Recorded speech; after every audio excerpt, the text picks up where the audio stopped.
Good morning mga kabaka. Maayong adlaw Monday. So mga kabaka, time check 5:40 AM mga kabaka. Ato tag Bilisan Point mga kabaka sa may Hinatuan Island. Sugat na itong barko. Dito muagi ang barko mga kabaka. Dili na mo libot sa dinagat. Dili na mo abot diha sa Palo Station diha. Dili na diha. Diri na banda. Diha banda sa may adlaw mga kabangka. Okay. Shout out dayo. Good morning sa ato ang subscribers da Henrich Wasik of East Yorkshire, United Kingdom. Inter-Island Ship Spotter, Arbongs og Boboy Meat Vlog. Lorito, dinagat. So unya mga kabangka, mo biyahe mi sa Libo mga kabangka. Okay, so basta mo na nagingon nako mga kabangka nga April naman, summer. So peak season na mga kabaka. Hangtod ni sa November. Okay, mga kabaka. Balik-balik ra gapon mga kabaka. Peak season, off season, peak season, off season. So sa pagkakaroon mga kabaka, dili pa may pwede makabara kay wala pa mahuman ang isa kalansa, ang pilot boat number 2.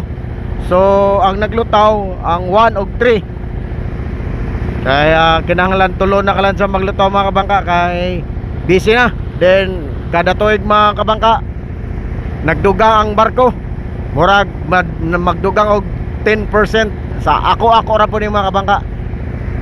Base ra po ni obserbasyon namo. Nako day na. Okay mga kabangka, uban-uban gihapon ta mga kabangka. So on the way na may mga kabangka. Then tuwa na po ng quarantine doktor. O banoban na yung mga kabangka.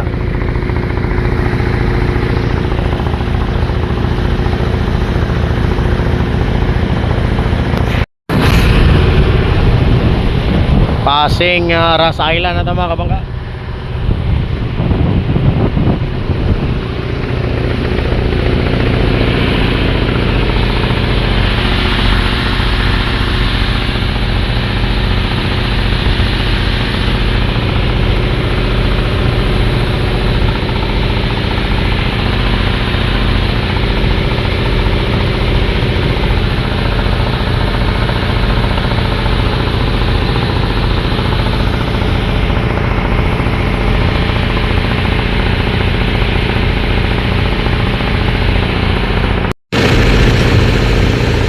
Nakalabay na tas Ras Island mga kabangka.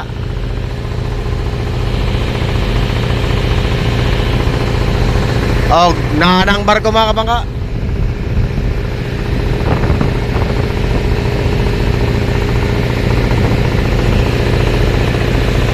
Abot na ang barko mga kabangka.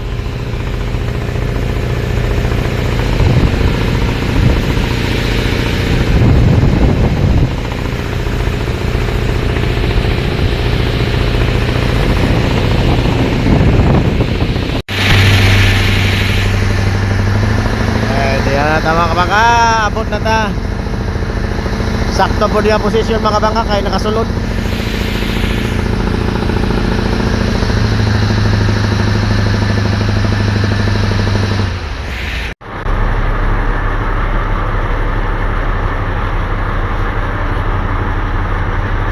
Pilot on board na mga kabangka.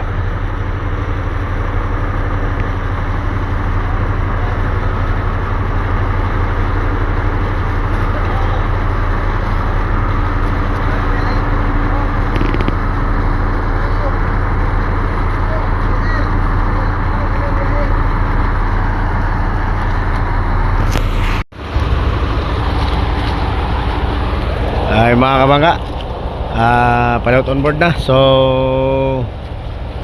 pabalik namin sa pera mga kabangka. Kay unya alas 9 na napod mi barko para Libho, para dinagat mga kabangka. So kumbate mga kabangka.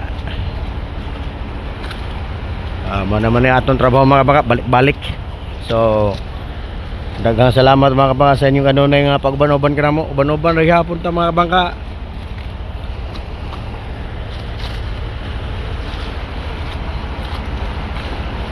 Mga kabangka, maayong adlawng Lunes mga kabangka. Trabaho na dyan mga kabangka kay human na ang Holy Week. Aim sa fire mga kabangka. Incheck na incheck.